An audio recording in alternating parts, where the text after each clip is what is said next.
Mr. Minister, we've all been talking about the DPI story. It's a grand global template.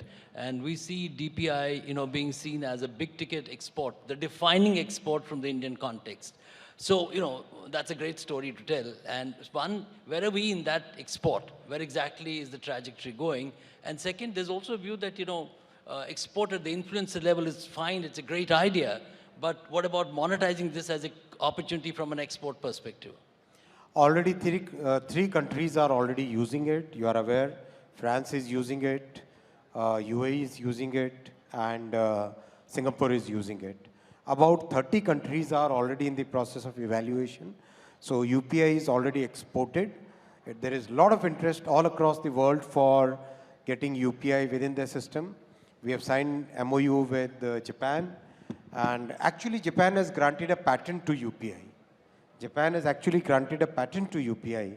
So it's a model, it's a technology which is today widely accepted as a very good way of designing the payment system. Moreover, above that, the structure that we have created, structure in which no one company can be dominant, that structure is highly appreciated by world over, by the policymakers as well as common citizens. Karthik, there's a related question here. The DPI mechanism, obviously, we celebrated as a grand success.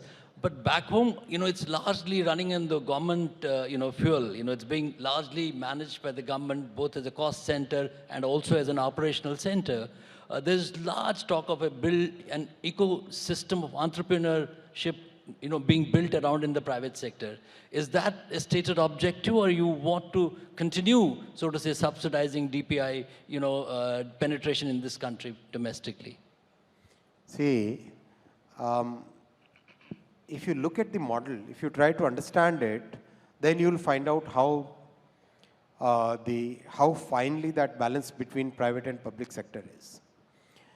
Had it been purely developed by the private sector, imagine the concentration of this entire very, very important part of the Indian economy in the hands of one corporate or two corporates. Correct? Had it been purely done by government, there would be significant level of, we wouldn't have been able to reach a level which the energy of entrepreneurs can really take it forward.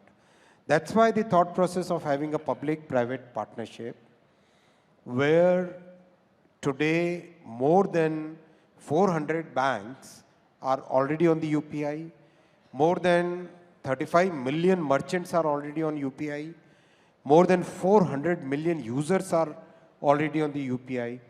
If you want to start a payment application tomorrow, you can actually do it.